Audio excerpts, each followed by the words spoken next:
बुद्धांच्या आश्रमामध्ये एकदा एक किशोरवयीन मुलगा आला बरं का, आणि तो रुसून बसला.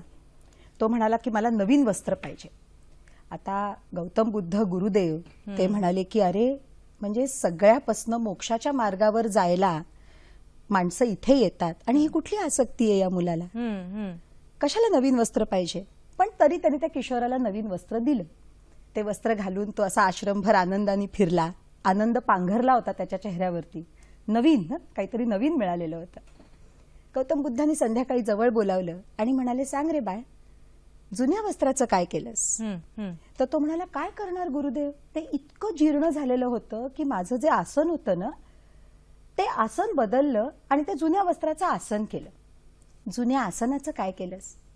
तो पडदा इतका जीर्ण झाला होता खिडकीचा की मी प्रार्थनेला बसायचो तेव्हा सगळी म्हणजे उन्ह माझ्यावरती पडायचं, कोसळायचं आणि माझं चित्त विचलित व्हायचं, म्हणून मी त्याचा नवीन पडदा केला.